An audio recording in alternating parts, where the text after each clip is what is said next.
Olá, meu amigo, olá, minha amiga. Hoje é dia do nosso quadro Gabaritando o Enem, com as questões 39, 40 e 41 de Processo Civil do Enem 2, a prova tipo 1. Então, hoje a gente vai estar resolvendo essas questões, apresentando todas as análises e atalhos para vocês aí estarem otimizando a preparação de vocês para o Enem, no caso, em processo civil. Antes da gente começar com as questões, deixa eu me apresentar. Eu sou Gustavo, advogado da União desde 2017, e eu tenho um treinamento para o Enem, e esse treinamento já aprovou aí vários alunos e alunas com o nosso método Segredos da Aprovação. Aqui no Atleta dos Concursos, nós somos estrategistas, especialistas no Enem. Eu manjo do conteúdo programático que cai no Enem, mas não é esse o objetivo aqui, não é dar aulas para você sobre o conteúdo. O objetivo é te mostrar os atalhos e as melhores estratégias para te ajudar a se preparar da melhor forma possível para o Enem. Eu quero facilitar a sua preparação e facilitar a sua aprovação no Enem. Beleza? Antes de começar, então, eu vou te pedir também o like nesse vídeo e para você se inscrever no canal aqui no YouTube. A gente vivencia o Enem 24 horas por dia aqui. Então, você seguindo a gente, assistindo os nossos vídeos, você vai estar otimizando muito a sua preparação aí pro Enem, tá? Para você ser aprovado o mais rápido possível nessa prova. Beleza? Agora sim, a gente vai começar a análise das questões de processo civil do Enem. Então, antes disso, deixa eu começar só com uma abordagem introdutória sobre processo civil, tá? E até o momento foram 36 questões em 3 provas. E dessas 36 questões, 91% delas abordou lei seca. Então, esse é o eixo de cobrança aí disparado, mais aproveitado, mais demandado pela FGV no Enem. Tá? E como é essa cobrança de lei seca especificamente em processo civil? Hoje a gente vai dar uma palhinha sobre como que é a cobrança efetiva, beleza? Jurisprudência, por outro lado, não é tão explorado em processo civil. Então, das 36 questões, foi cobrado em 30% delas. E a gente também vai ver como que é essa cobrança efetivamente de jurisprudência aqui em processo civil do Enem, tá? Então, vamos analisar. Eu só quero, por fim, mencionar mais um diferencial nosso aqui no Atleta dos Concursos, é o fato de que a gente não tem caixa preta, a gente traz o grau de incidência dos pontos e todos esses enquadramentos são feitos por mim. A gente não tem um estagiário que faz isso de qualquer jeito e tudo mais. Então é tudo feito por mim e aqui a gente abre a caixa preta. Eu mostro a questão e ali dentro da questão mostro qual foi o ponto cobrado, né, qual foi o eixo de cobrança cobrado, qual foi o conhecimento efetivo cobrado para você resolver a questão. Então aqui a gente mostra tudo. É tudo aberto para vocês usufruírem de fato desse conhecimento e impulsionarem os resultados de vocês. Beleza? Então vamos lá, questão 39 de processo civil. Eu vou ler rapidamente aqui para a gente entender o contexto da questão e depois eu vou fazer os comentários, beleza? Então vamos lá. A partir de dados obtidos pelo CNJ, sabe-se que em 2023 havia 84 milhões de ações judiciais em trâmite no território nacional. Diante disso, os mecanismos paraestatais surgem como instrumentos adequados à resolução de conflitos. Nesse cenário, a arbitragem permite que partes maiores e capazes, divergindo sobre o direito de cunho patrimonial, submetam o litígio ao terceiro árbitro, que deverá, após regular o procedimento, decidir o conflito. Então aqui ele falou muita coisa, mas foi só contextualização. Né? Não era um caso problema em que você tinha que raciocinar em cima desses dados para resolver a questão. Não, ele só estava enchendo linguiça aqui. Beleza? E aí ele vem e pergunta: para tanto, o árbitro deverá ter os poderes do juiz togado listados a seguir, à exceção de um, assinale-o. E aí as alternativas: A. Determinar a realização de perícias indispensáveis ao julgamento da demanda. B. Tomar depoimento das partes e ouvir testemunhas indicadas. C. Modificar ou revogar a medida cautelar ou de urgência concedida pelo Poder Judiciário. D. Usar do poder de coercibilidade direta para impor à parte o cumprimento da decisão arbitral. E essa daqui é a resposta D. Ele não tem esse poder. E definir de ofício a produção de prova que julgar necessária à resolução da lide. E aí vamos fazer os comentários. Então, na minha visão, essa foi uma questão fácil. ela não teve nenhuma surpresa, não teve nenhuma pegadinha e tratou de um dos assuntos mais importantes dentro desse grande tema da arbitragem, que é a relação da arbitragem com o poder judiciário e juiz. E, além disso, o que o árbitro pode fazer e o que ele não pode fazer. E aí você extraía a resposta da lei seca e da jurisprudência. E a questão não exigia um raciocínio jurídico em cima dos detalhes, não tinha um caso-problema ali para você ler, entender os detalhes e raciocinar em cima da lei seca, da jurisprudência. Não, era meramente você conhecer a lei seca e a jurisprudência e resolver essa questão. Então, vamos lá, na lei seca, a regra em processo civil é que esse conteúdo seja cobrado no CPC, mas também temos legislações esparsas que já foram cobradas. E uma delas foi exatamente nessa questão, que é a Lei de Arbitragem 9307 de 96. E aí, cobrava ali o artigo 22 e o artigo 22b, né, da Lei de Arbitragem. Então, o artigo 22, poderá o árbitro ou o tribunal arbitral tomar o depoimento das partes, ouvir testemunhas e determinar a realização de perícias ou outras provas que julgar necessárias, mediante requerimento das partes ou de ofício. E 22b, instituída a arbitragem, caberá aos árbitros manter, modificar ou revogar a medida cautelar ou de urgência concedida pelo Poder Judiciário. Tá? E aí, com esses dois dispositivos, você resolvia a maior parte ali das alternativas, beleza? A exceção era um ponto de jurisprudência cobrado de 2019, tá? Jurisprudência de 2019, então você vê ali 5 anos antes da prova. Mas era uma jurisprudência bem tradicional, era uma jurisprudência em teses do STJ da edição 122, o enunciado 7, de novo de 2019. O árbitro não possui poder coercitivo direto, sendo-lhe vedado a prática de atos executivos, cabendo ao Poder Judiciário a execução forçada do direito reconhecido na sentença arbitral. Beleza? Então, essa era a alternativa que você tinha que marcar. O árbitro não possui esse poder coercitivo direto. Beleza? E os pontos cobrados dentro do conteúdo programático ali do edital de processo civil, até o momento, né, esses 2 pontos que foram cobrados, eles não chamam tanta atenção, eles não foram muito explorados, mas foram os pontos 2 e o ponto 25. Ponto 2, jurisdição, e aí cobrou ali poderes e funções jurisdicionais do juiz e do árbitro, e o ponto 25, arbitragem e poder judiciário, tá? E é muito importante a gente mencionar os pontos, porque a gente sabe que os alunos, mesmo os concurseiros avançados, eles não conhecem muito o edital do concurso, que eles vão prestar no Enem assim também. Então, mesmo concurseiros muito bons, eles vão para a prova sem nem conhecer ali como está a disposição do conteúdo programático. Então, a gente sempre vai mencionar aqui quais foram os pontos cobrados para você ir lá também e analisar no edital do Enem. E, para além disso, a gente faz a hierarquização do edital. Então, a gente enquadra cada questão nos pontos efetivamente cobrados.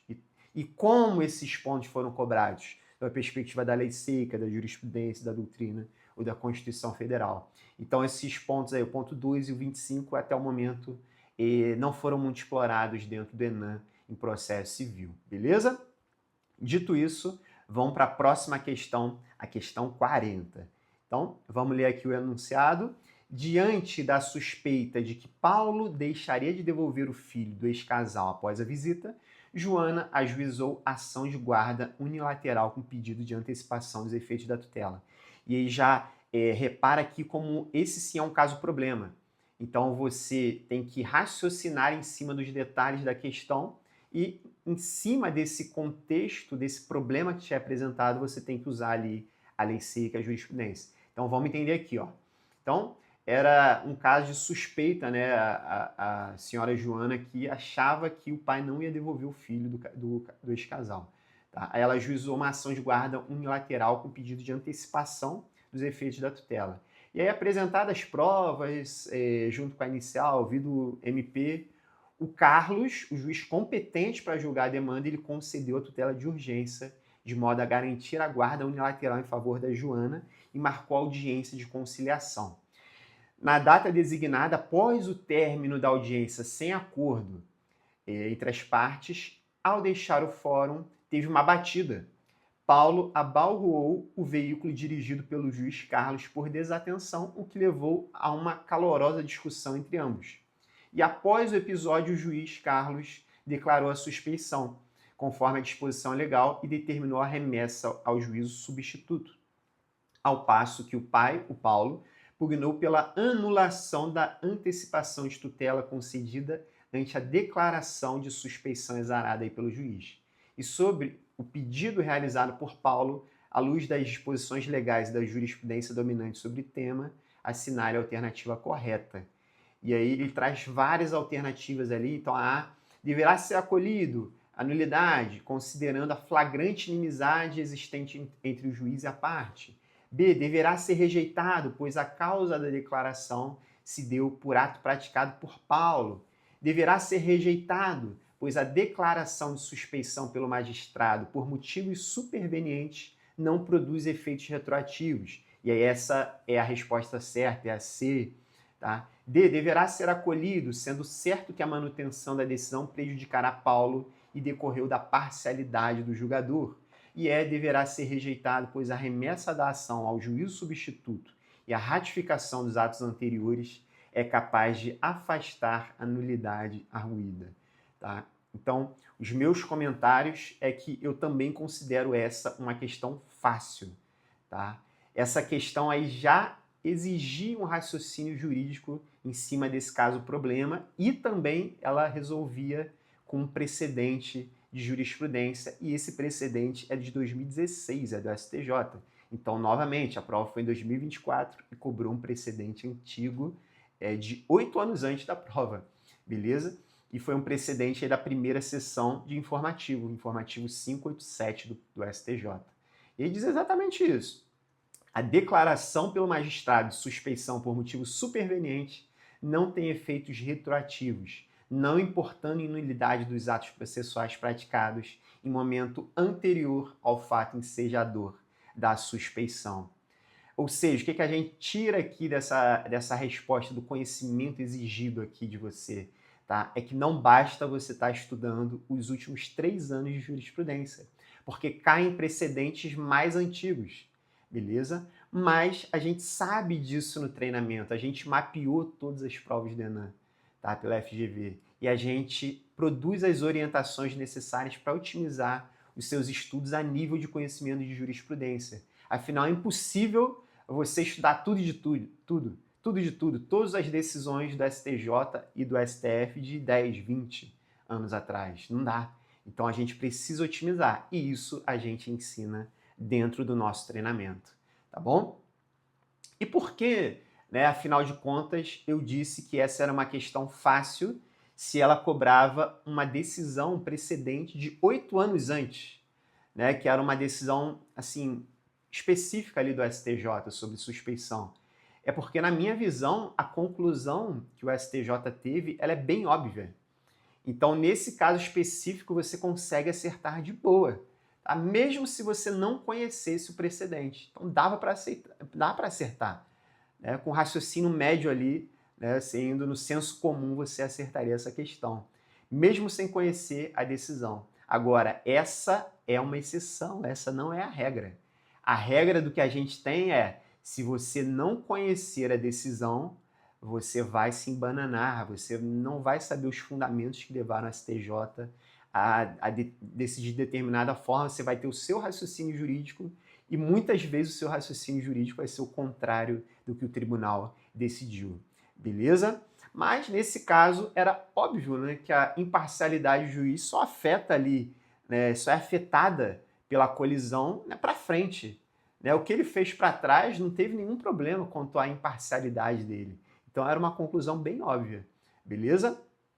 Por fim, nessa questão, os pontos cobrados e abordados em processo civil eram o ponto 2 e o ponto 5, sendo que o ponto 5 ele despenca, tá? Ele foi absurdamente cobrado nas 3 provas anteriores do ENAM, aí que a gente tem de dados até esse momento. Então, o ponto 2 é jurisdição, e ali no ponto 2 tem imparcialidade, impedimento e suspeição. E o ponto 5, esse sim despenca, é absurdamente cobrado em todas as provas, várias questões, participação dos sujeitos do processo. E aí, especificamente nessa questão, é o juiz, sua atuação em poderes, impedimento e suspeição. Beleza? Então, atenção no ponto 5 em processo civil. Por fim, vamos aí para a questão 41. Então, vamos ler aqui a questão 41, o enunciado. Com relação aos requisitos da petição inicial, seu recebimento, seu indeferimento e sua inépcia, analise as afirmações a seguir e assinale V ou F. Tá? Então, tem 3 aqui afirmativas. A primeira, é indispensável em todos os procedimentos e graus de jurisdição que a petição inicial seja escrita e em língua portuguesa.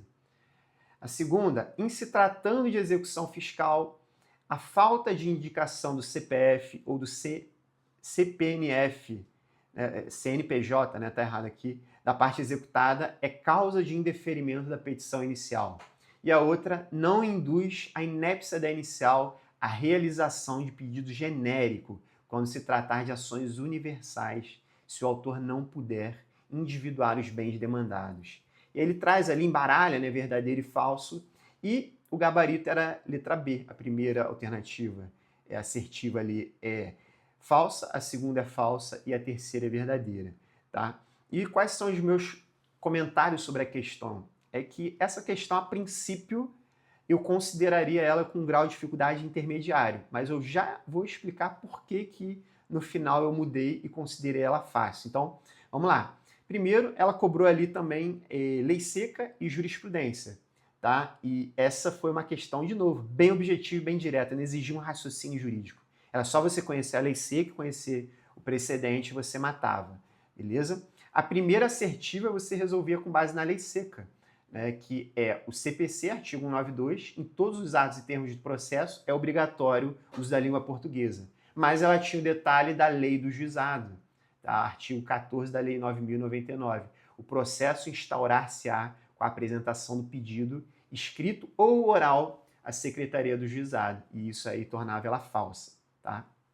A assertiva 2, você resolvia com a súmula 558 da STJ, que é uma súmula de 2015, eu achei desafiador, 9 anos antes da prova.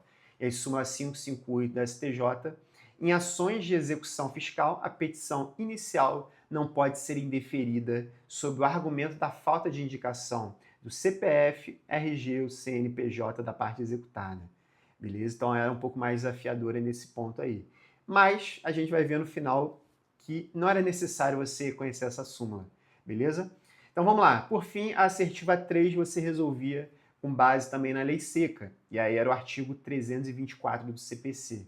O pedido deve ser determinado e parágrafo 1º é lícito, porém, formular pedido genérico, inciso 1º, nas ações universais se o autor não puder individuar os bens demandados. E aí qual o detalhe que eu mencionei? Que se você acertasse a afirmativa 1 e 3, você nem precisava saber da súmula 558, porque já sobraria só a letra B. Tá? E essas duas afirmativas eram bem fáceis de tirar de lei seca, mas é o óbvio ali dentro do assunto. Então você não precisava saber a resposta da assertiva 2 para matar a questão, para resolver essa questão. Fechado? E aí por isso que essa seria uma questão de nível intermediário, mas ela acabou se tornando fácil. Tá bom? Por fim, essa questão abordou os pontos 7 e 21 do edital de processo civil, sendo que o ponto 7 despenca no ENAM. Tá? Ele é o mais cobrado até o momento em processo civil, ele despencou em todas as provas até o momento com várias questões. E o ponto 7 é petição inicial, requisitos e controle de admissibilidade, pedido e outros elementos ali do ponto 7. Ele despenca, tá bom? E também foi cobrado nessa questão o ponto 21, que é dos juizados. Não é um ponto muito explorado até o momento do ENAM. Beleza? Dito isso, a gente resolveu aí essas 3 questões. Então, vocês viram como é a cobrança bem focada na lei seca, como eu disse, principalmente do CPC, mas não somente do CPC. Né? Tem aí outras legislações esparsas que foram cobradas, tá? Mas é bem centrada no CPC e não é nada desafiador a cobrança de lei seca, tá? Então, aqui para você acertar essas questões, você precisava dominar, né, a redação desses dispositivos, lembrar dos detalhes, e aí você resolver essa questão. Esse era o desafio. E para além disso, né, tem uma cobrança um pouco mais desafiadora, né, de jurisprudência, e 30% das questões até o momento do processo civil cobraram jurisprudência. Mas, de novo, no nosso treinamento, a gente ensina como você pensar, né, dentro do universo, do oceano de precedentes, aqueles com mais probabilidade de cair em cada disciplina. Para cada disciplina tem uma estratégia específica. Tem alguns julgados, alguns tipos de julgados que são mais importantes do que outros. Tá bom? O processo civil tem uma estratégia específica aí para você estar melhorando muito a sua performance a nível de cobrança de jurisprudência também. Beleza? Então você vê que nenhuma dessas 3 questões cobrou doutrina também. Então, se você está estudando aí por um Didier vários volumes, para ficar fera em doutrina, você vê zero cobrança. Zero cobrança. E Constituição Federal, igualmente, não teve cobrança. Então, o grande foco é a lei seca, mas também tem uma cobrançazinha de jurisprudência. Tá bom? Dito isso, fica o convite aí para você continuar acompanhando aqui a gente no YouTube, né? A gente sempre vai estar lançando novos vídeos com análises de questões, análise de padrões de disciplinas, de questões de eixo de cobrança. E o convite também para você se inscrever no treinamento. Se você quer otimizar a sua preparação e ser aprovado o mais rápido possível no ENAM, é aqui com o Atleta dos Concursos que você tem que estar. Um abraço e até a próxima.